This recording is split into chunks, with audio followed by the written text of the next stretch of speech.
In our continuous quest to understand and examine the interaction between the physical and the non-physical brain, aka the brain that we can see and touch, versus the brain waves, aka neural oscillations. This particular study was most recently published, where they examined the complex social interactions and social behavior, and they more specifically looked into the role of brainwaves activities during these social interactions. In other words, we are trying to understand what are the underlying neural networks and their brain waves, aka neural oscillation activities, when it comes to the social interactions. Now, this particular study, they looked at LFPs, also known as local field potentials, and that is when you implant these sensors within the subjects. Obviously, for ethical reasons, these cannot be done on humans, but in this case, they had monkeys as subjects. But the monkeys collaborated and interacted and partnered with humans. And the way these scientists looked into these interactions was that at some point, the social role of the monkeys versus humans changed. Sometimes the monkey took the observer role, and on other tasks, the monkeys took the action role, the person who performed the task. And also, they looked into different tasks where they would be rewarded, and they called it the good agent tasks, versus the task where they were not being rewarded, where they call these the bad agent tasks.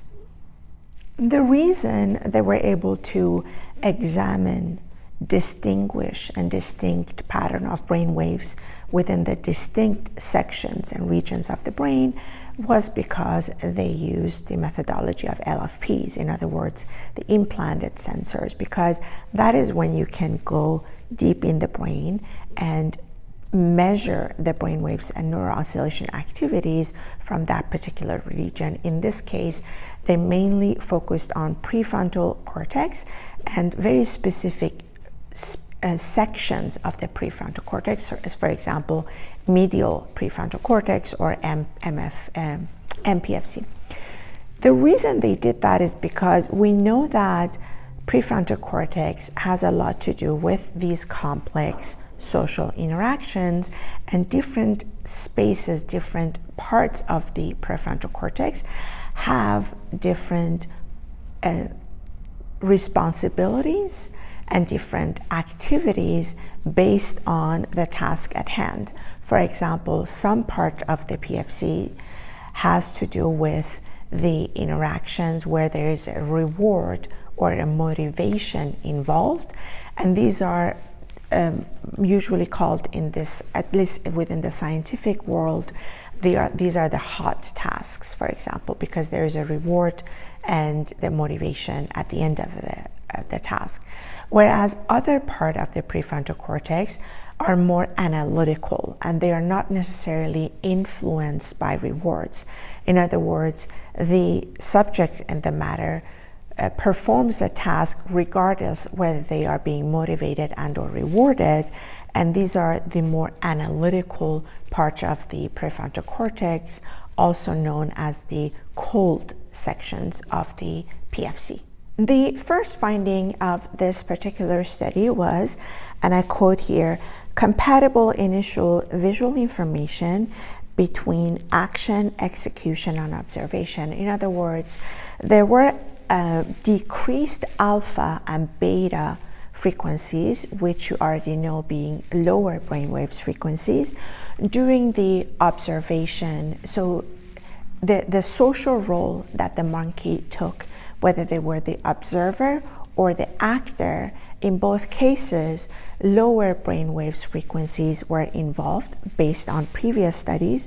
And in this particular studies, there was a similar level of visual responsiveness between the social roles. In other words, there appear to be the same type of brainwaves activities when it comes to visual presentation of the monkeys, whether they are being an observer or an actor. So there was no difference. We still saw lower brainwaves frequencies, such as alpha and beta, present in the prefrontal cortex of these monkeys. Another distinguished finding of this study was that the medial prefrontal cortex did not reflect the partner identity. In other words, the activities, brainwaves activities within the medial prefrontal cortex had nothing to do with the identity that the partner took when they were performing the task, whether they were the observers or the actor. However, there was a difference in brainwaves activities when they were being a good agent or a bad agent. In other words, when it had to do something with rewards, getting rewards versus non-getting rewards, that is when the medial prefrontal cortex started getting activated, suggesting that the medial prefrontal cortex has something to do with the hot type of task where there is a reward involved, there is emotion involved, there is a motivation involved, and these tasks are not as analytical and cold as the other tasks. Other interesting results was in regards to beta and gamma correlation, where the scientists say that the invariant neuroencoding of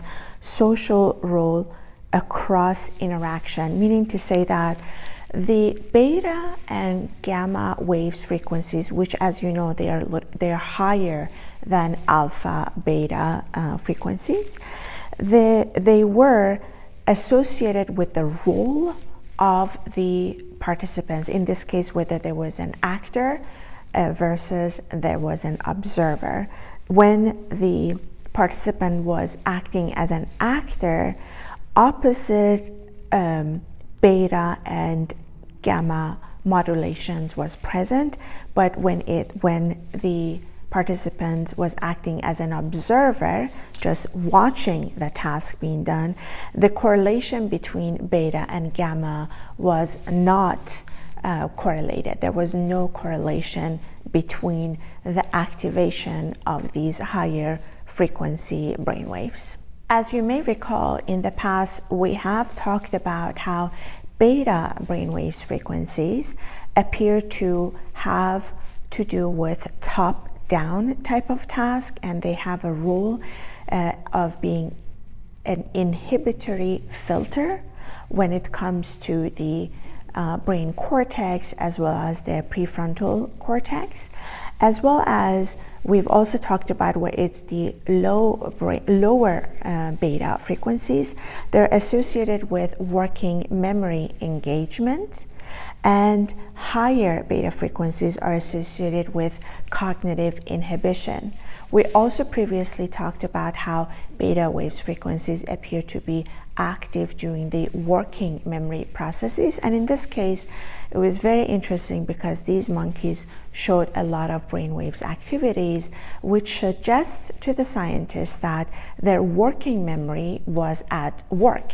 And mainly also because these monkeys were able to recall and remember things that their human partner did when this stimuli was gone. In other words, exactly like we have the working memory, these monkeys also appear to exhibit some type of task that had to do with working memory because they remembered some of the things that their partners had done most recently. And if you remember, we also talked in the past that because the prefrontal cortex is extremely large in humans, we know for sure that a lot of our differences between us and other animals lies within the size of the prefrontal cortex. We also talked about how working memory appears to be very prominent in humans and less prominent in animals, if that exists. But in this case, these monkeys suggested that there have, to some extent, some working memory activities based on the brain waves that they showed and based on the tasks that they were able to complete within this particular study. Okay, so what can we conclude from this very ambitious study where they tried to knock down the interaction between the physical brain, in this case prefrontal cortex, with a non-physical brain, in this case beta as well as gamma waves frequencies, when it has to do with complex social interactions? As we talked, social interactions are extremely complex. Some of these tasks, when we conduct in a social interaction, they have to do with reward seeking, emotions, as well as a motivation that is underlying these social interaction tasks. On the other hand, some of these social interactions have nothing to do with seeking reward or motivation. They are purely analytical and they are very hardcore, cold, and calculated. In this particular study, the scientists showed that the lower the frequencies of the brain waves was, in this case lower than 20 hertz, it had to do with transferring information within these neural networks that had to do with the quality of these social interactions. In other words, it had to do with the type of social interactions that was including emotions and reward seeking, motivation seeking, etc. On the other hand, higher brain waves frequencies, such as high beta waves or even gamma brain waves frequencies, had to do with carrying information within these neural networks that had to do with more calculated, analytical, non-reward seeking type of tasks within these social interactions. So that was one of the major findings of this study, among the other type of findings that they had that had to do with which section of the prefrontal cortex was more active during which part of these social interactions. Lastly, the scientists discuss in this paper the fact that previous older studies really emphasized on making a very hardcore distinction between, for example, neural oscillation activities, the regions of the specific regions of the brain, as well as specific social interactions that was happening within the brain, in this case, the brains of monkeys. But these scientists are more contemporary and they argue that we need to get away from this very rigid way of looking at things, because it appears that these social interactions, cognitive processes within the physical brain as well as the non-physical brain appears to be much more dynamic than we anticipated. It appears that the brain kind of switches between being very rigid and just being on certain brainwaves frequencies within certain brain regions, to it being switching off things and being very dynamic during these social interactions. All in all, this was an amazing next step to us understanding the role of prefrontal cortex and in combination with these brain waves, but definitely it paves the way for future research as well.